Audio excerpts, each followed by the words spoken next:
আল্লাহ পাক আল্লাহ রাব্বুল আলামিন ইসলাম নাজিল করেছেন, কোরআন সুন্নাহ ভালো লাগে না, মানব রচিত ধর্ম ভালো লাগে, মানব রচিত বিধান ভালো লাগে। আল্লাহ রাব্বুল আলামিন হালাল খাবার দিয়েছেন, ভালো লাগছে না, খাবারটাকে ম্যানুফ্যাকচার করে ভেজাল দিয়ে খাওয়াতে হবে। আল্লাহ পাক দিয়েছেন পবিত্র সম্পর্ক, পবিত্র সম্পর্ক ভালো লাগে না, অপবিত্র জেনা ভালো লাগে। আল্লাহ পাক দিয়েছেন পবিত্র বৈবাহিক সম্পর্ক, ভালো লাগে না, পরকীয়া ভালো লাগে। এটাই হতে পারে সেই ব্যাখ্যা আল্লাহ পাক বলছেন, তার নবীর মাধ্যমে জানাচ্ছেন। আল্লাহ পাক এই উম্মতের কিছু মানুষকে বানর বানিয়ে দিবেন, আবার শুয়োর বানিয়ে দিবেন। ভিতর থেকে বানর আর শুয়োর হয়ে যাচ্ছে মানুষ। আর এখন এগুলোই শেখানো হয় যে আমাদের পূর্বপুরুষকে নাকি মানব থেকে তৈরি করা হয়েছে।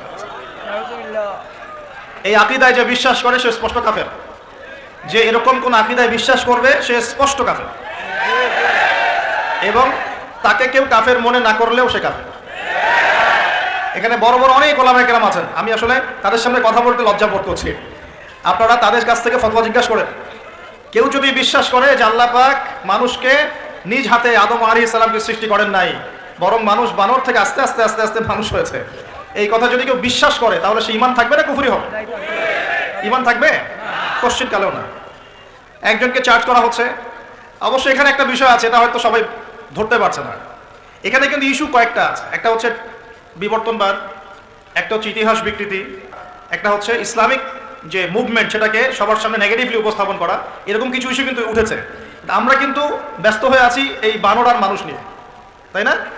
এখানে বানর আর মানুষটা মূল জিনিস না। এই পুরো জিনিসটার মূল বিষয়টা হচ্ছে এমন কিছু প্রবর্তন করার চেষ্টা করা হচ্ছে যেগুলোর উপরে যদি আমাদের প্রজন্ম 10, 20, 30 বছর পড়াশোনা করে তাহলে 20 বছর পর একটা প্রজন্ম আসবে যারা আল্লাহকেই চিনবে না। এইটা উদ্দেশ্য ছিল, এটা উদ্দেশ্য। আরেকটা বড় উদ্দেশ্য হচ্ছে ইতিহাসকে বিকৃত করা। খেয়াল করে দেখবেন ফরায়েজি আন্দোলন, হাজী মোহাম্মদ শরীয়তুল্লাহ, তিতুমির, এই যে ইংরেজ বিরোধী বিপ্লবে যারা সর্বোচ্চ নেতৃত্ব দিয়েছিলেন, আলহামদুলিল্লাহ, তাদের নামগুলো আস্তে আস্তে আস্তে আস্তে কিন্তু মুছে ফেলার চেষ্টা করা হচ্ছে। এবং এই জায়গায় কিন্তু এমন কিছু শাসনকে হাইলাইট করা হচ্ছে, যেমন সেন শাসন, খেয়াল করেন নাই? তাদেরকে হাইলাইট করার চেষ্টা করা হচ্ছে, এটা খুব ভালো ছিল। একটা জায়গায় দেখলাম লিখেছে ওইটা নাকি গণতান্ত্রিক ছিল। তা আমরা প্রশ্ন করতে চাই, ওই সময় গণতন্ত্র ছিল? সেন আর পাল বংশের সময় গণতন্ত্র বলে কিছু ছিল? কি দিয়ে মানুষকে কি শেখাচ্ছে আল্লাহ ভালো জানে। তো শিক্ষা ব্যবস্থার বেহাল দশা। কি দশা? বেহাল দশা। আমাদের সন্তানদের ব্যাপারে যদি আমরা সতর্ক না হই তাহলে ওই যে নবীজি বললেন ওয়াতুউল্লিমা লিগাইরিদ্দিন, ভূমিকম্প, আল্লাহর আযাব গজব আসার অন্যতম কারণ হবে ধর্ম বিবর্জিত শিক্ষা চালু করা। এবার শোনেন কি আযাব আসবে এই কাজগুলো করলে। এই কাজগুলো করলে কি আযাব আসবে একটু শোনেন, এরপরে আমি সামনের দিকে যাচ্ছি। কাজগুলো কি? যখন আমরা আমানতের খেয়ানত করব, এক, যখন গনিমতের মাল রাষ্ট্রীয় সম্পদকে নিজের বলে চালিয়ে দিব, যখন আমরা স্ত্রীদের আনুগত্য করে মাকে কষ্ট দিব, বন্ধুদেরকে কাছে টেনে নিয়ে বাবাকে কষ্ট দিব, যখন ধর্ম বিবর্জিত শিক্ষা চালু করব, যখন আমরা গায়িকা নর্তকীদেরকে বেশি প্রমোট করব, তাদেরকে বাড়িয়ে দিব, মসজিদে হট্টগোল বেড়ে যাবে, কানের কাছে বাদ্যযন্ত্র বাজবে, জেনা বাড়বে, অশ্লীলতা বাড়বে, ফাহেসা কাজ বাড়বে, এবং কমে নেতৃত্ব দিবে ফাসেক ব্যক্তি, সমাজের সবচেয়ে নিচু শ্রেণীর মানুষ উঁচু উঁচু বিল্ডিং নির্মাণের প্রতিযোগিতা করবে, এবং দাসী তার মনিবকে জন্ম দিবে, মানে সত্য মিথ্যা ন্যায় অন্যায়ের মানদণ্ড উল্টে যাবে। যখন এমন হবে তখন নবীজি বলছেন ফালইয়ারতাকিবু ইনদা যালিকা, তখন ধেয়ে আসবে। কি ধেয়ে আসবে?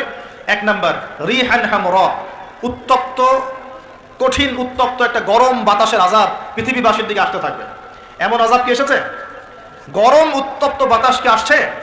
একটু নাসার গবেষণাগুলো করে দেখেন বাসায় গিয়ে, তারা বলছে সূর্যের মধ্যে এখন কিছু বিক্রিয়া চলছে, বিস্ফোরণ চলছে। এমন হতে পারে অতি শীঘ্রই পৃথিবীর দিকে উত্তপ্ত গরম বায়ুর আযাব আসা শুরু করবে। দেখেন হাদিসের সাথে এক্স্যাক্টলি মিলে গেছে। আল্লাহু আকবার। রিহান হামরা মানে গরম উত্তপ্ত বাতাস আসবে পৃথিবীর দিকে। এবং মনে করবেন না এই বাতাস যদি গায়ে লাগে খুব কমফোর্টেবল ফিল হবে, বরং এর ফলশ্রুতিতে দেখা যাবে ফসল নষ্ট হয়ে যেতে পারে, বৃষ্টিপাত বন্ধ হয়ে যেতে পারে, খরা হতে পারে, মরুকরণ হতে পারে, আর অনেক সমস্যা হতে পারে, পানির স্তর নিচে নেমে যেতে পারে। রিহান হামরা। আরেকটা হচ্ছে দুই